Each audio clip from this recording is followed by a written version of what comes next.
இந்த மகா சிவராத்திரி இயற்கை நமக்கு கொடுத்திருக்கிற ஒரு மகத்தான அன்பளிப்பு. காரைக்கால் மாவட்டம் திருநள்ளாறில் உள்ள நல நாராயண பெருமாள் கோவிலில் கொடியேற்றத்தின் போது கொடிமரம் முறிந்து விழுந்ததால் பரபரப்பு ஏற்பட்டது. விவரங்களோடு இணைகிறார் நமது செய்தியாளர் அந்தோணிராஜ். வணக்கம் அந்தோணிராஜ். இந்த சம்பவத்திற்கு கோவில் நிர்வாகம் தரப்பிலிருந்து என்ன விளக்கம் அளிக்கப்பட்டிருக்கிறது? விவரங்கள் என்ன?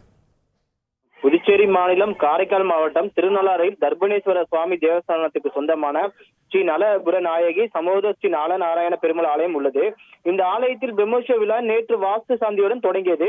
இன்று காலை துவஜாரோகணம் என்னும் கொடியேற்றம் நடைபெற இருந்தது. விழாவிற்காக பாத்தீங்கன்னா ஸ்ரீ தேவி பூதேவி சமோத ஸ்ரீ நல நாராயண பெருமாள் சிறப்பு அலங்காரம் செய்யப்பட்டு கொடிகம்பம் அருகே எழுந்தருளை செய்யப்பட்டார். பட்டாச்சாரியார்கள் சிறப்பு ஹோமம் நடத்தி வேத மந்திரங்கள் கூறி கொடிக்கம்பத்தில் கட கொடியேற்றினர்.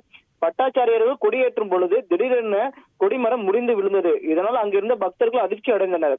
திருவிழா தொடங்கியிருந்த நிலையில் கொடிமரம் முறிந்து விழுந்ததால் பக்தர்கள் மற்றும் 5 ஊர் பூமங்கலம், பேட்டை, அத்திப்படிகை, கீழவூர், காக்காமொழி உள்ளிட்ட பொதுமக்கள் கிராமவாசிகளான கோயில் நிர்வாக அதிகாரிகளை முற்றுகையிட்டு கோயில் கொடிமரங்களை முறைமையாக பராமரிக்கவில்லை என கடும் வாக்குவாதத்தில் ஈடுபட்டனர்.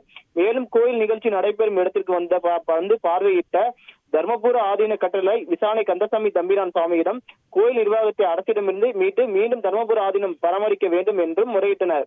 கொடிமரம் முறிந்து விழுந்ததால் பிரம்மோற்சவ விழா தற்போது தற்காலிகமாக நிறுத்தப்பட்டன.